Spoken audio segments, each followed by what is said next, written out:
Mga DDS, pinagpipilitan pa rin na legit yung kanilang report na nakuha kahit na inilabas na ng Beverly Hills Police Department yung original na police report. Pinipilit ng mga DDS na authentic daw yung police report nila. Huling-huli na, bukong-buko na, pero lumulusot pa rin. At hindi nga ba, kahit na si Amy Marcos, humihingi ng comprehensive report sa Malacanang at kailangan daw i-specify doon kung nasaan si First Lady nung mga oras na naganap yung insidente ng pagkamatay ni Mr. Tantoco. Maulan na araw po sa inyong lahat and welcome back to my channel. So sa nangyaring pagkakasangkot di umano ng pangalan ni First Lady Lisa Marcos sa pagkasawi ni Pawi Tantoco na kinaladkad nito mga DDS sa iskandalo, nagpadala po ng mensahe ang nanay ni Mr. Tantoco. Nakita ko po itong post na to sa Bilyonaryo News Channel. Pero nung una nagduda ako na baka ito ay fake news. Dahil alam nyo naman ngayon sa social media, napakadami pong fake news na lumalabas. Tulad ng fake news ng grupo ni Bobby Tiglao na yung original report ng BHPD ay dinagdagan nila ng information para magmukhang kasangkot itong si First Lady Lisa sa pagkamatay ni Mr. Tantoco. Nahalata naman natin na ito ay ginagawa lang ni Sara Duterte at ni Amy Marcos para sa kanilang pansariling interes. Panoorin po muna natin yung sinabi ni Sara Duterte hinggil sa insidenteng ito. Nung nagkaroon ng malaking krimen sa Estados Unidos na merong namatay dahil sa drug overdose at kung makikita ninyo doon sa police report ay nandoon ang pangalan ni First Lady Lisa Marcos. Nung nagkaroon ng drug overdose at merong namatay sa Amerika at nandoon sa loob ng kwarto si First Lady Lisa Marcos at nandoon sa police report yung sinasabing nagkalat doon sa kwarto na yon ay bigla na lang nilang hinila, kinidnap, kinuha, dinukot si Pangulong Duterte. O di ba? Binanggit ni Sara Duterte na nasa loob ng kwarto si Lisa Marcos nung nangyari yung overdose ni Pawi Tantoco. Sinabi pa niya na may mga white powdery substance all over the place, insinuating na may kinalaman ng ating First Lady dito sa insidenteng ito. Ito naman si Amy Marcos, nanghingi pa sa palasyo ng report.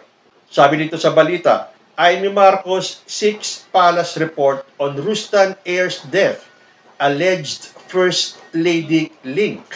Senator Amy Marcos has urged the Malacanang to issue a comprehensive report on the circumstances surrounding the death of Rustan's retail empire heir, Juan Paulo Tantoco.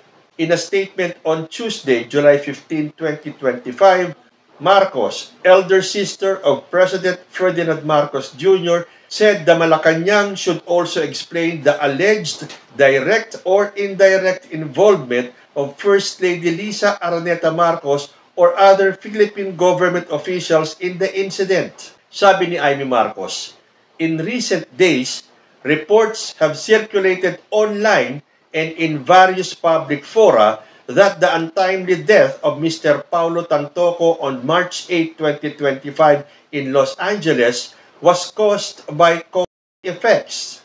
Some reports further suggest that Mr. Tantoco was apparently part of the entourage of the First Lady Lisa Araneta Marcos, who was in Los Angeles at that time to promote the Manila International Film Festival. More troubling are claims circulating online that the First Lady may have personal knowledge of the circumstances surrounding Mr. Tantoco's death, with some alleging that she was present at the scene either shortly before, during, or immediately after the incident. Senator Marcos called on the Malacanang to clarify the First Lady's whereabouts at the relevant time as may be reflected in official records such as the medical examiner's report to dispel further speculation. Pero ito, kunya-kunyari na lang itong to dispel further speculation para gusto lang malaman ni Amy Marcos kung talagang nandoon si Lisa Marcos nung time na yon. hoping na nandun nga si First Lady sa kwarto ng mga Tantoko during that incident. So ano ang gustong palabasin ni Sara Duterte at ni Amy Marcos? Na involve si First Lady Lisa Araneta Marcos sa pagkakasawi ni Mr. Tantoko. Halatang-halata na ginagamit nila yung pangalan ng nasawi para lang sa pansarili nilang interes, para ipakita sa buong Pilipinas kung anong klaseng First Lady si Lisa Marcos, na siya ay isang drug addict, na siya ay cocaine user. Yun ang gusto nilang makuhang report para nga naman hero sila, na masabi nilang, we told you so, na yung mag-asawang yan, si Bongbong at si Lisa Marcos ay mga bangag at user at the expense of the deceased. Anong klaseng mga nilalang itong dalawang ito?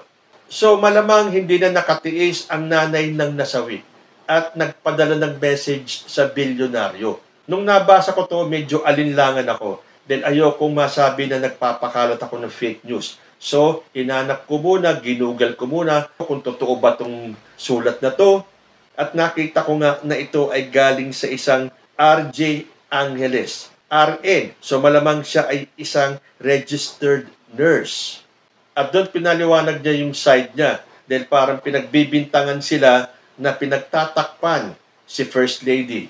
So, pinagdududahan sila. Dahil parang dito sa mga mapanirang taong ito, totoo na nandun si First Lady. So, ang mismong nanay na po ang nagpadala ng mensahe.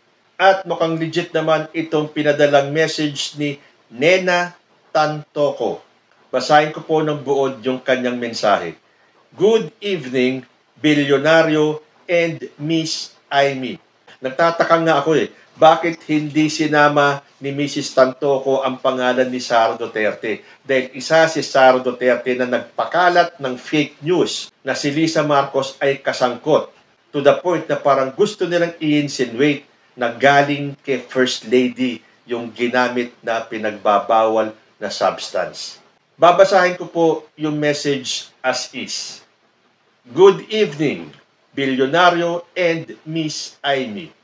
I'm Nena Vargas Tantoko, mother of the deceased Paulo V. Tantoko.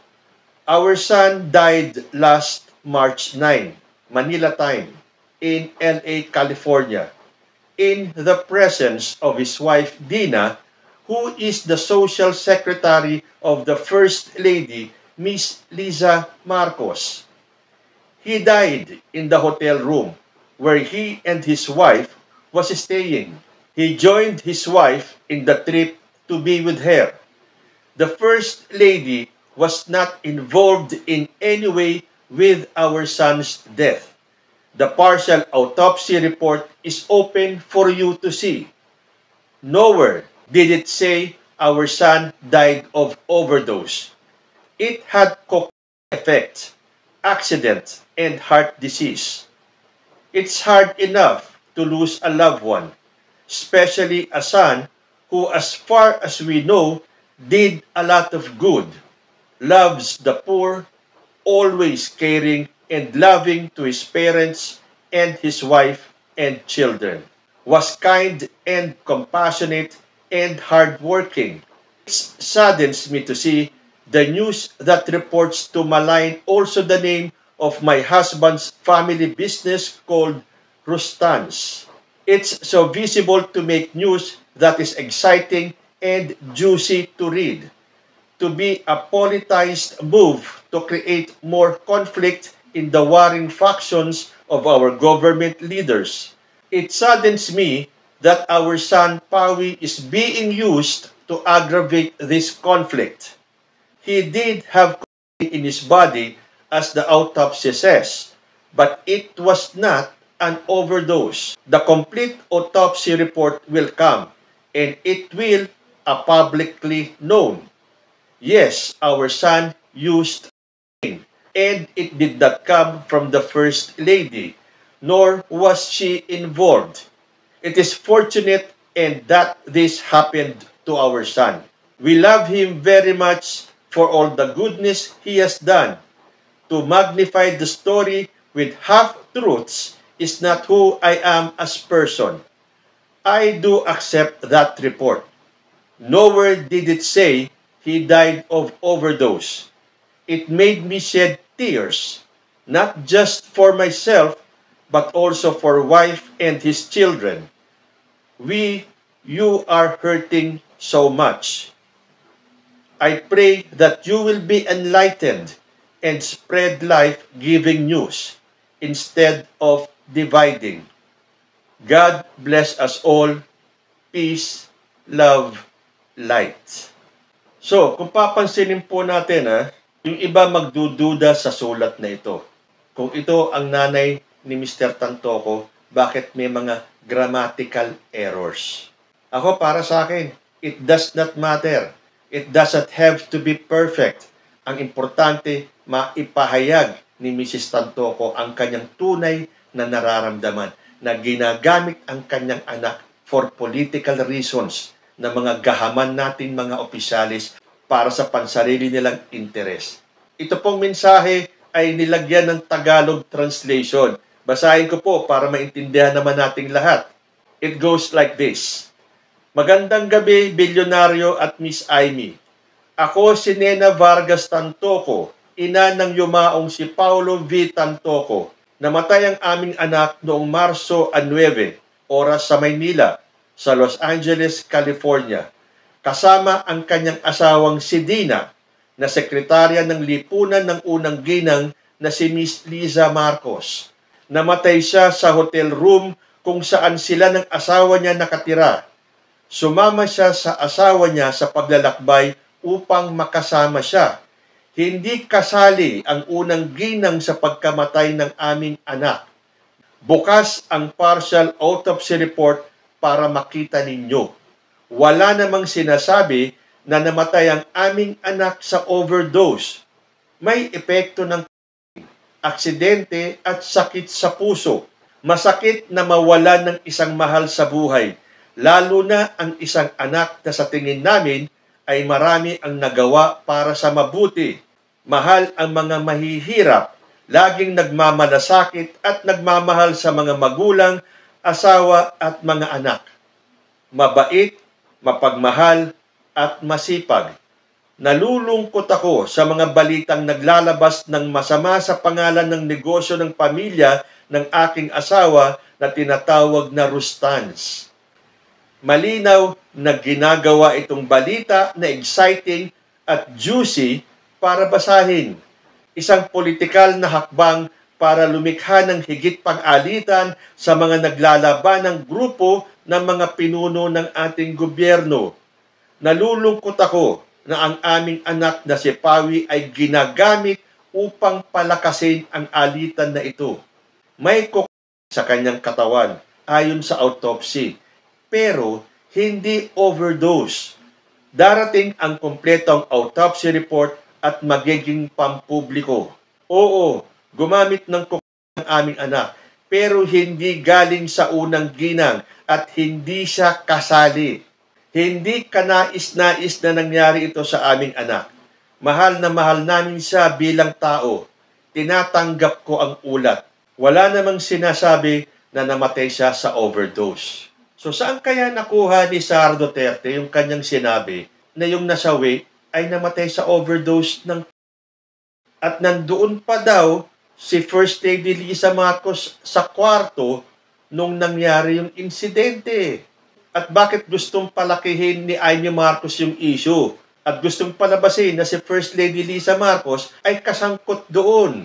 Sana naman hindi fake news ito. Sana ito ay talagang tweet ng mother ni Paulo Tantoco.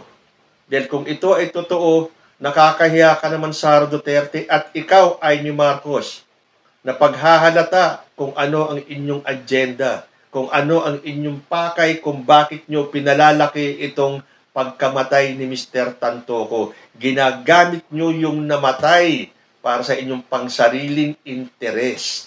Para lang kayo ay makapanira. Sa bagay, hindi ba galing mismo kay Sara Duterte nung sinabi niyang, totoo man o hindi ang aking paninira sa inyo, basta masira ko lang kayo. Kung totoo ito na si Mrs. Tantoco ang nag-message, dapat bang habulin at kasuhan ng fake news itong si Sara Duterte at si Amy Marcos? At to what extent kaya ang gagawin ng dalawang ito para lang marating yung kanilang goal? At ito bang goal na to ay may kinalaman sa 2028 presidential elections? Kayo po, ano ang masasabi ninyo? Comment lang po down below and I will see you in my next video. Diyos ti Agnina.